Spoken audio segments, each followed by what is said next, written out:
Welcome to Anjani's wonder world. Good morning. మేము ఇవాళ మహారాష్ట్రలోని నాందేడ్ జిల్లాలో ఉన్న మాహూర్ వెళ్తున్నాము. మాహూర్లో కొలువై ఉన్న అష్టాదశ శక్తి పీఠాల్లో ఒకటైన రేణుకాదేవి ఆలయాన్ని దర్శించుకోవడానికి వెళ్తున్నాము. నిజామాబాద్ నుంచి మాహూర్ 191 కిలోమీటర్స్ ఉంటుంది. మేము పొద్దున్నే 8:30కి బయలుదేరాము. ఇంకా ఎర్లీగా స్టార్ట్ అవ్వాలి అనుకున్నాము, కానీ లేట్ అయిపోయింది. మాహూర్ బాసరా భైన్సా మీదుగా వెళ్ళాలి. ఇది మహారాష్ట్ర తెలంగాణ బార్డర్లో ఉంటుంది. ఇది భైన్సా దాటాక బెల్తెరోద దగ్గరున్న రోడ్. నా వీడియోస్ రెగ్యులర్గా చూసే వాళ్ళకి తెలిసే ఉంటుంది. మేము బాసరా రెగ్యులర్గా వెళ్తుంటాము. ఉండేది నిజామాబాద్లోనే అయినా నేను మహారాష్ట్ర వెళ్ళడం ఇదే మొదటిసారి. వెళ్ళే దారిలో ఏం చూసాము, ఏం చేశాము అనేది ఈ వీడియోలో చూసేద్దాం. ఈ పువ్వులు చూస్తున్నారు కదా, వీటిని మోదుగ పువ్వులు అంటారు. శివరాత్రి రోజు శివుడికి స్పెషల్గా పెట్టి పూజ చేస్తాము. అయితే ఈ పువ్వులనే ప్రాసెస్ చేసి హోలీ రోజు కలర్ లాగా హోలీ ఆడతారట. వీడియో బిగినింగ్లో మీరు చూశారు కదా, అది బాసర దాటాక బిద్రల్లి టోల్, అది ఇంకా ఓపెన్ అవ్వలేదు.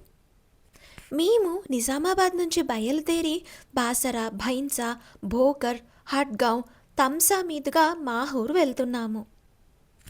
వెళ్తుంటే దారిలో ఈ పూల చెట్లు ఎక్కువగా కనిపించాయి.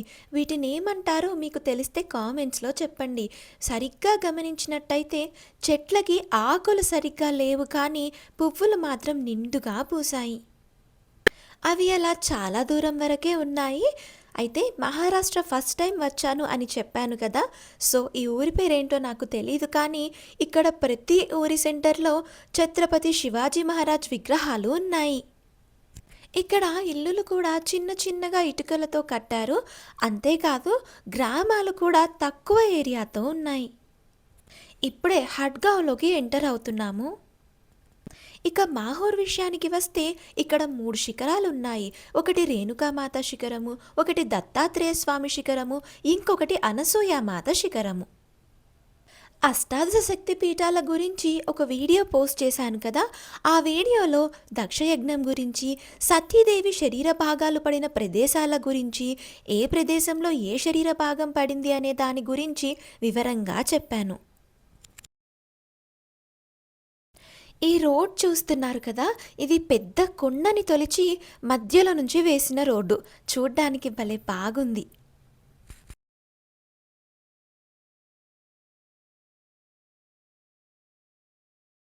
అలా ఆ రోడ్ దాటగానే బిజోరా టోల్ వచ్చింది.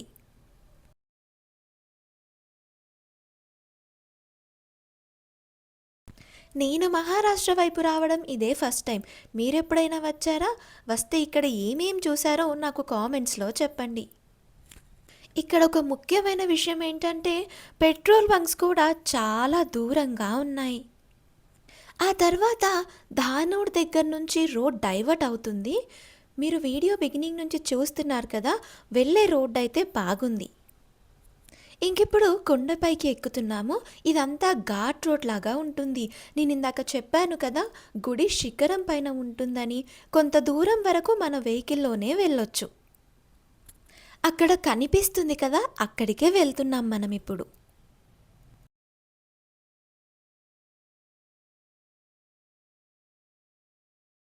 అయితే 3 శిఖరాలను దర్శించాము.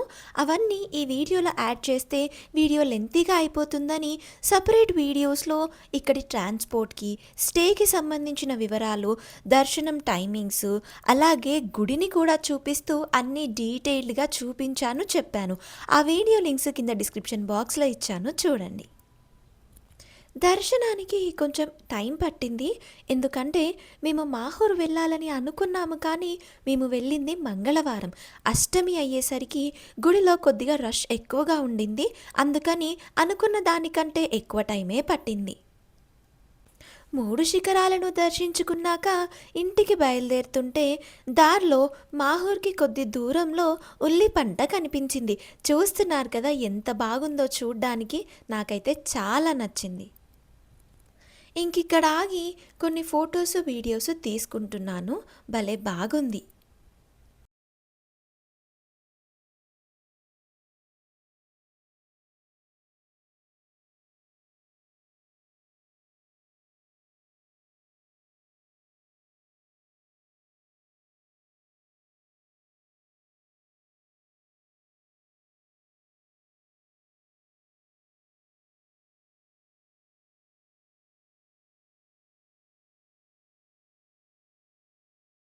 ఆ పక్కనే ఈ చెట్టు కూడా కనిపించింది.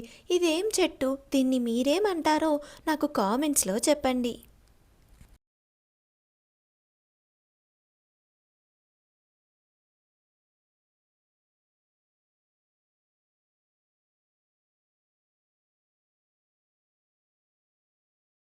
అయితే పొద్దున్న వెళ్ళేటప్పుడు కొండని తొలిచి రోడ్ వేశారు అని చూపించాను కదా.